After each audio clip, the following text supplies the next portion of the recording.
It is my privilege to be here this evening with Jack Ma, one of the great entrepreneurs of our time, of course, the founder of Alibaba. And we have so many things to talk about over the next half an hour. And of course, we also want to try to get to your questions as well. We're going to talk about Alibaba, of course, but also China, the Trump world that we all live in, globalization, trade, and so many other issues.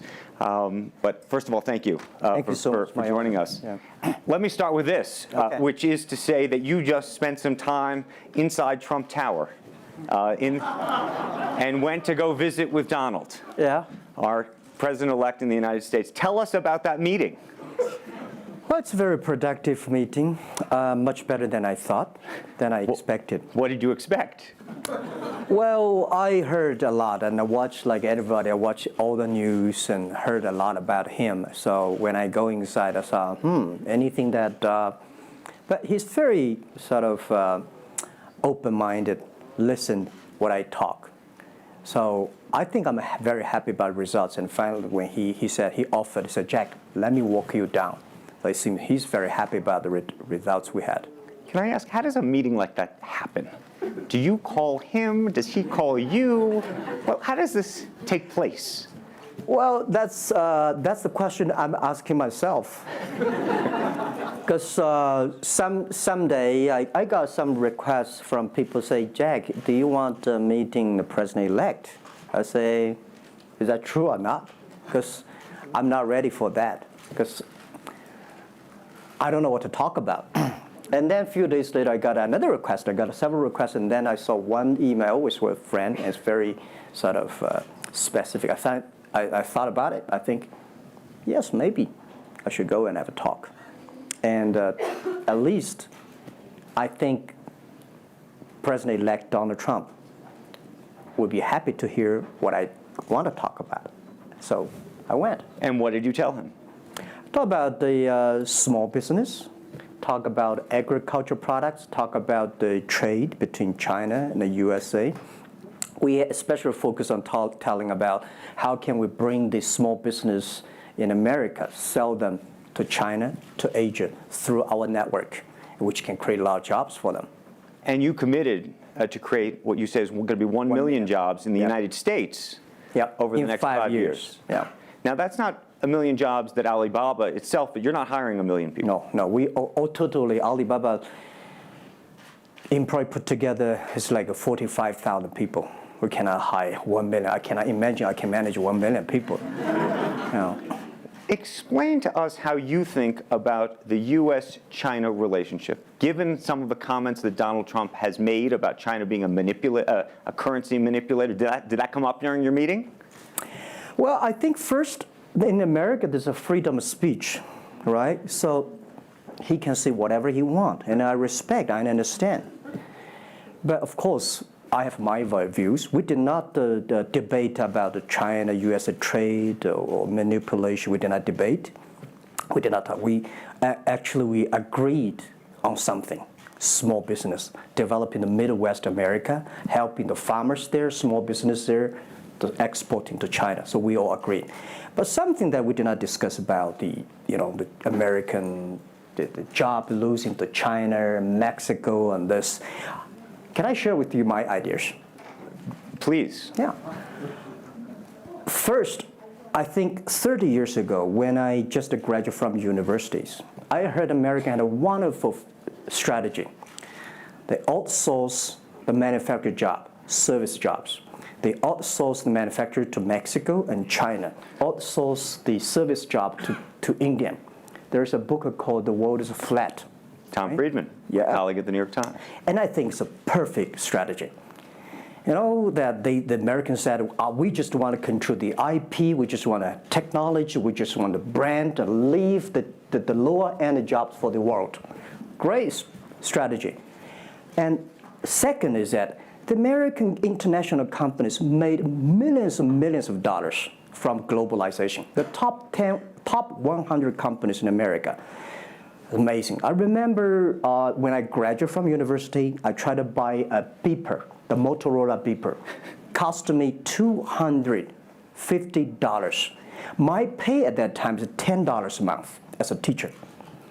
And the cost of making that beeper is only $8 for a chip. Right. So past 30 years, IBM, Cisco, Microsoft, they made tons of money. The profit they made are much more than the 4 largest banks in China put together, the China Mobile Phone, China Unicom, and whatever you name it, put together. Still, these multinational companies made more money than. So their market cap grew more than 100 times in the past 30 years. But where'd the money go? This is what I'm curious, because as a business people, I always care about the balance sheet. Where the money coming, where the money go? Past 30 years, the American had 13 wars, spending $14.2 trillion. The money going there. What if they spend a part of that money on building up the infrastructure, helping the white collars and the blue collars? No matter how strategy good it is, you're supposed to spend money on your own people, right? Not everybody can pass Harvard. Like me, they're not good at education, right? We should spend money on those people who are not good at schooling.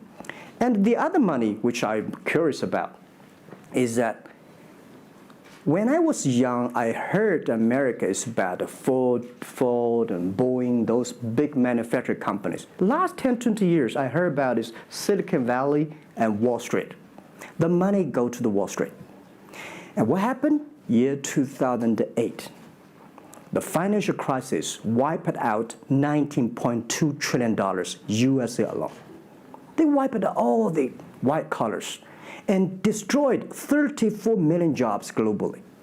So what if the money is not Wall Street? What if the money spent on the Middle East, Middle West of the United States, developing the industry there? That could be changed a lot. So it's not the other countries steal jobs from you guys. It is your strategy. Okay, but you do not distribute the money and things in a proper way. This is what I. And now we're having a backlash. And that backlash is a rebuke of globalization. And so much of the conversation, frankly, that we have here, and that backlash is happening in the United States. But I will say President Xi was here yesterday. You had lunch with him. And he was quoting Abraham Lincoln. What did you make of that? Well, I would say that globalization is a great stuff. It's the USA, it's developed countries to teach us how to do globalization. I remember 2002 or 1 before China joined the WTO, everybody in China was worried. Me, I was worried. Because what if all the international products come to China, destroy our industry, and we have to lose a job? So convince China, after 20 years, then you guys are say, this is a terrible thing. I believe globalization is good, but globalization needs to be improved. This is Donald Trump, President-elect, want to solve it, the problems. That globalization, I think, should be inclusive globalization. In the past 30 years, the globalization was controlled by 60,000 big companies. 100 years ago, globalization was controlled by several kings and emperors. What if next 30 years we can support 6 million business doing business across the board? What if in next 30 years we can help support 20 million small business can do business across the board? So this is something which I believe globalization should be inclusive.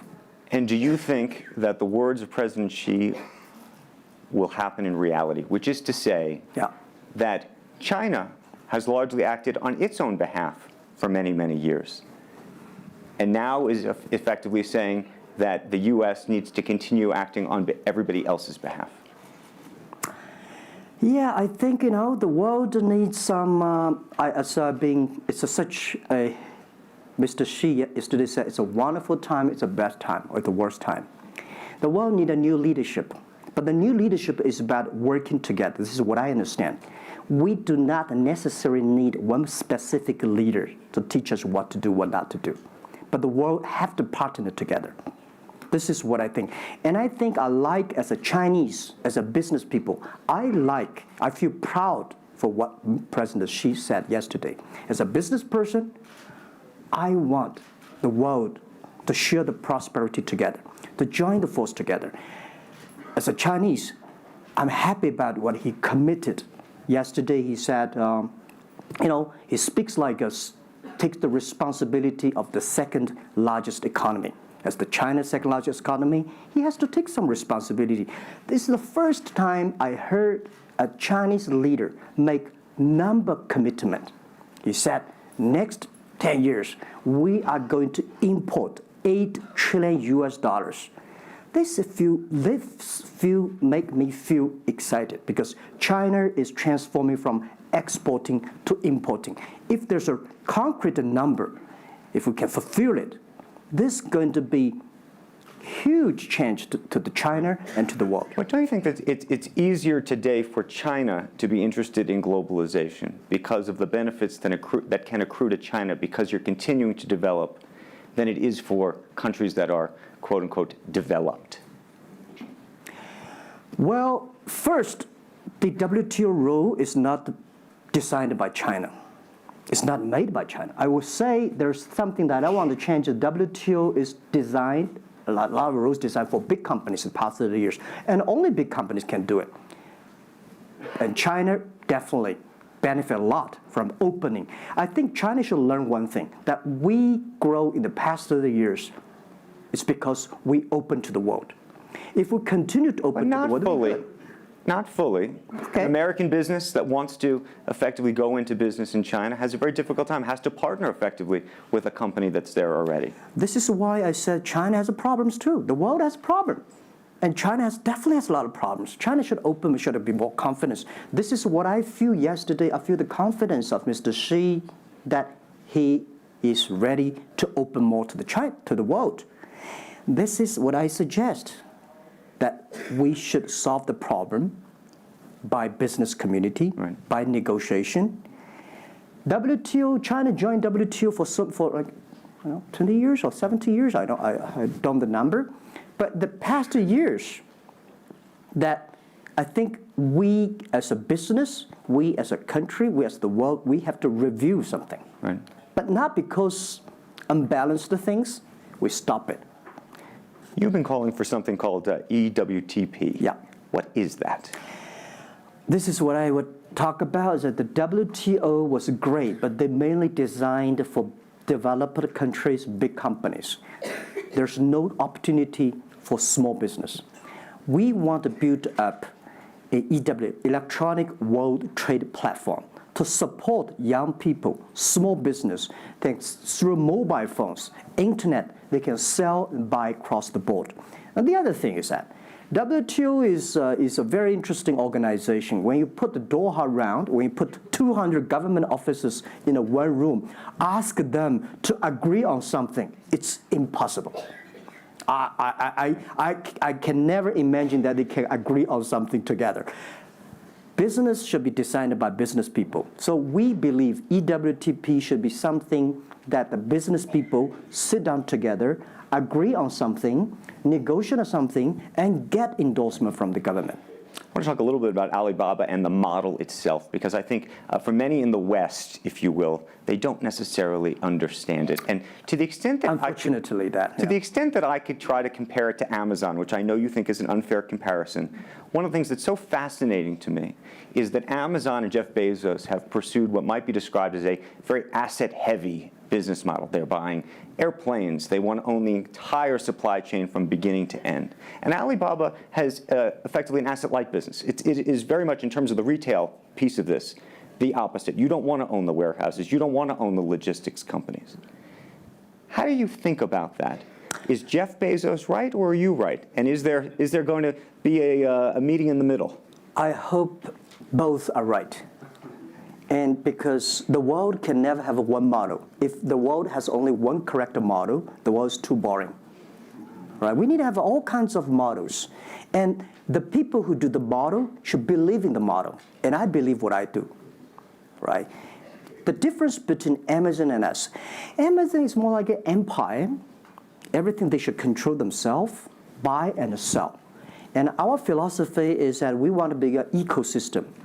Our philosophy is to empower others to sell, empower others to service, empower making sure the other people are more powerful than us, making sure with our technology, our innovation, our partners, our 10 million small business sellers, they can compete with Microsoft, IBM. Our philosophy is that we think using internet technology, we can make every company become Amazon. Remember one thing, today for our sales, our GMV last year is more than 550 billion US dollars. To hire people deliver for us, we need 5 million people. So how can we hire 5 million people deliver things for us to deliver the things we sold? The only way we do is empower the service company, logistic companies, making sure they are efficient, making sure that they make the money, and making sure that they can hire more people. But without owning the whole chain, can you do it as effectively? The idea that you're watching Amazon being able to deliver things now within hours, literally. We made 125 cities deliver within 1 day last year. Imagine, 10 years ago, deliver one thing from Beijing to Hangzhou takes about 8 days. Now you can deliver things from Beijing to Inner Mongolia, some city, within 12 hours. It's improving. You can never expect these things happen within 24 hours. We have patience. So I think, can you imagine that within the 11/11 Singles Day, we sold $17 billion, and by delivering more than 600 million packages within 3 days. This is happening, and this is what we feel proud of. It's not how much money we make. It's not how powerful we are. We think because of the technology, we can make the technology very inclusive, that every small companies can use it. This is my dream, because I started my first business in 1992 in China as a small business. In order to borrow money, 5,000 US dollars from bank, took me 3 months to acquire, still failed. So difficult to be a small business. Today, with the technology, we can empower them. This is something I want to do. One of the critiques, as you know, and it continues to linger around Alibaba, is the piracy issue. There's an IP issue, and it's an issue all over China, but you take the brunt of a lot of it. Yeah. How much progress have you made in your mind, and how do you think about some of the regulatory bodies in other countries, including the US, that continue to criticize Alibaba for these issues? First, when we start do this business, as a business like this size, you have to take all the criticism. You have to listen what is right, what is wrong. And second, as an e-commerce, when you put 10 million small business, empower them to sell. We do not like Amazon buy. We cannot check. Even when you buy $55 trillion or $550 billion, you cannot check every product. So the model itself and the e-commerce itself may have a lot of these flaws. And third, I would say in the past 17 years, we are the leader of this anti-privacy issues, the IP, protect the IP. But the second, we are internet companies. We do not have the law enforcement. We find this guy is selling cheap, fake products. We delete them. We cannot arrest them. But we had a huge progress. Last year alone, we put 400 people into jails. We deleted 370 million fake products listing on our site. I would say we are the leaders, and we are using the big data to check who's buying, who's manufacturing, who's selling, what is the address. So now I'm happy about the whole world, especially China, all the government organization, start to realize the issues. So I would tell you, good thing is that today, when you go to those criminal group, which I call them criminals, those fake products manufacturers, sellers. You've praised the quality, though, of some of these. I would talk about it later, all right? Those criminals said they can go anywhere but not Taobao and Tmall, because using our data, we trace where they are, who they are, what's the address, what the amount. and we will deliver this to the police station and working with them to arrest them. The quality issues is something I want to share with people. It's not about praising the fake products. I want to say that for so many years, those branded companies, you have to be very careful because the fake products, their quality improving is scary. That is the difference between us. Because when you find guys, the people said this is fake, and you have to find people, you have to find a third-party institution to check it is fake or not. We find sometimes the quality is better. And I tell you, another thing is even scary. There's one branded company. He said, we are selling fake products. We check everything, there's nothing wrong. So we say, what is wrong? So we buy the products from his flag shop and deliver to them. They say, it's a fake. You know what I'm saying? Yep. We buy things from the flag shop of this brand and deliver back. It's the fake products, they say. So it's a bit confusing. Right. This is fighting against the fake products. It's a war against the human greediness. It's not easy. You cannot finish it, but you have to continue to fight. And I want to say we put 2,000 people, 1 billion RMB every year fighting against that. It can never finish the war within 2 years. But I'm happy. Whether people criticize me, criticize us, the most important is that we are happy about the progress we made. Right. But if people praise me, so, when people say, Jack, you're wonderful, I know I'm not wonderful, right? Oh, Alibaba is great. We are not great. We are just a 17-year-old company. But when people say, you're doing nothing, no, we're doing a lot of things. But you don't have to argue. You don't have to debate. You do what you believe. One of the things you mentioned was using big data on the piracy side, but the other thing that you're using a lot of that big data to do is provide credit and effectively banking the unbanked. And what's so fascinating to me, and I hope you'll share it, is we've talked about the Sesame credit. Yep. How you are able to use big data effectively to figure out who deserves credit and who doesn't in a marketplace where some of these people had no credit history before. Okay. Well, before we do that, we had a system called Teach Computers to learn how to anti-fake products, teach the computers to learn how to, because we have Alipay, a lot of people try to using all the ways to cheating. So we teach the computer how to do the cheating things. So we've been doing that for 10 years. Until now, there's called artificial intelligence, because we've been doing that. We are a data company. 8 years ago, we said to ourselves, Alibaba should not be an e-commerce company. We should be a data company because we have the data from consumers, we have data from the manufacturer, we have data from the logistic companies and transactions. But we think how we can make a data really beneficiary to the society. What China needs is we have a lot of great people, all the small business. They are very credible, but we don't have a credit system for that.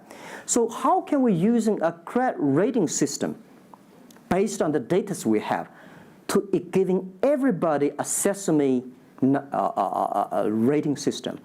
That is so powerful in the past 4 years because every individual, every small business, if they have been using our services, we give them a rating system. So we're giving loans in the past 5 years. We're giving 5 million business loans. They only borrow $5,000. 3 minutes, we can decide whether we should give you money, how much you want to give. Within 1 second, the money will be in your account. And 0 people touch, so we call it 310. And even today, the Sesame rating system become people dating. The mother-in-law want to say, hey, you want to dating with my daughter? Show me your rating system of the Sesame card. So it's so funny. We go to people want to rent a car, people want to rent a bicycle. They will say, show me your Sesame cards. Good. Because if they do not pay back, if they do not fulfill, the rating system is going to low down and they can never rent a house. This is what we want to build up, the system. That if you sell or buy fake products, the Sesame cards will show. I'm going to open it up to questions, but a final one from me. There's been a lot of speculation that you're going to get into the business of Hollywood. Your name has appeared, Alibaba Group, at the beginning of a couple of big films recently. What is the ambition for Alibaba in the entertainment world? The beginning was like this. Several years, every 5 years, we have a review for our strategy. Now, our strategy is always to look at the 30 years and 10 years. And every strategic decisions we make, we have to ask one question. Is this decision we made solve society problem? Because we believe the bigger social problem you solve, the more successful you are. So if this cannot solve any social problems, we don't do it. Second, is this project is going to be successful in 10 years? If it's going to be successful in 10 years, let's do it. If it's going to be successful in 1 year or 1 month, now more I would say, forget about it. Because why you can be successful in 1 year or 1 month? So we all have to put parallel. And 5 years ago, we had a big debate about 10 years later, 20 years, what are the things that China society and the world want? So we say happiness and health. 2H strategy. So happiness and health. We believe Hollywood, the movie industry, bring people happy. Because today, nobody's happy. Rich people not happy, poor people not happy, At least when I watch a movie, I feel happy about it, right? So I think we should partner with the Hollywood, especially like a lot of, we have a different way of living. In China, the movie, we have a lot of heroes. But China movies, heroes always dead.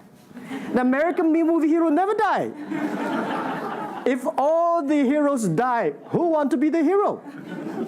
So my movie, I want to make the hero live, right? So this is I think we should learn a lot, and it's only about 2 years, so we have another 8 years to go.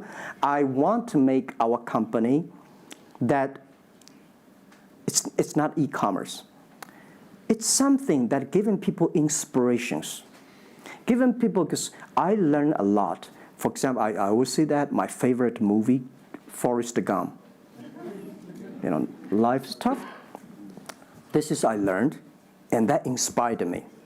That is why when people call me crazy, stupid in the past 70 years, you're crazy, you're doing something never work. You're stupid, how can you do that model? Amazon this model, eBay this model, why Alibaba this model? I told myself, Forrest Gump said, go ahead. Never care about what the other people. And the other thing, Forrest Gump said, nobody make money out of the catching whales. People make money by catching shrimps. So we serve small business. Fair enough. Jack Ma, we should probably end it there because we're going to run out of time, but I thank you. Thank you so much for the conversation. I promised we'd sneak in a question or two, and we literally have 2 minutes, and they're going to get upset with me. If you have a question, and we're going to, I got to beg you to do it within literally, a second. So go for it right there. Okay, I'm not going to say that China and U.S. is going to have a trade war, but if the Trump administration gets tougher on China in terms of trade agreement, is that going to hurt Alibaba? Well, I don't think so. I think China and the U.S. should never have a trade war. We'll never have a trade war. And I think we should give President-elect Donald Trump some time. And he's open-minded. He's listening. And I think the war, it's so easy to launch a war. But it's so difficult, almost impossible sometimes to terminate a war. Iraq war, Afghanistan war, is that finished? No. Trade war. I believe one thing. When trade stops, the war starts. Trade is something that people start to communicate. Trade is something people exchange culture and value. And I will be happy if China and USA agree on something and Alibaba business model destroyed. I would destroy Alibaba model by stopping the war between. Because how can you imagine the first largest economy of the world, second largest economy of the world, have a trade war? It's going to be a disaster for two countries and for the world. If anybody can do something to stop it, do anything to stop it. Did you have a reaction to Trump and the situation with Taiwan and how he's thinking about that? Well, Taiwan, I think this is not something about government.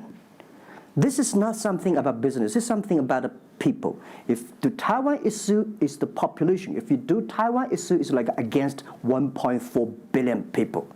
So this is another issue. So we're talking about trade, we're not talking about Taiwan. Very politic. Let's take one final question if we can. I think we can steal one more in. Yes, sir, right there. I'm not a politician. I try to This speak is like me, this. a credit store. How do you assure you are not messing up with people's life and you are not dictating the whole, credit kingdom or the system? Because now you are the decision makers, you are the rule makers. Okay. First, I'm not sure. People say, oh, this is uncertain world. Every day is uncertain. The only certain day was yesterday. I'm not sure about that in the future I will dictate, I will be stupid. That's why I should retire early when I'm young. That is why I have a lot of things that I dream I want to do. I want to do philanthropy, I want to be a teacher, I want to go back to school, I want to do the environment. And the world is so wonderful. Why should I be the CEO of Alibaba all the time? I'm coming to this world not to work. I want to come to this world to enjoy my life. I don't want to die in my office. I want to die on the beaches. It's a wonderful message. Jack Ma, thank you for the conversation. Well, can I say one last Yes, sentence? please. I just want to give my last advice to any people here that every government should pay attention to in the next 30 years are critical for the world. Every revolution, technology revolution takes about 50 years. The first 20 years, technology company. Next 30 years, the implication of the technology. Focus on next 30 years.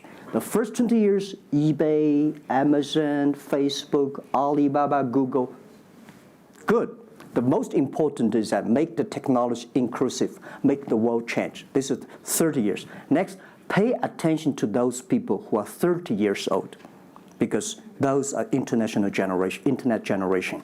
They will change the world. They are the builder of the world. Third, that let's pay attention to the company who have fewer than 30 employees. So 30 years and 30 years old and 30 employees. That can make the world much better. Jack Ma, thank you very, very much. Thank you. Thank you. Thank you. Really appreciate it. Thank you. Thank you.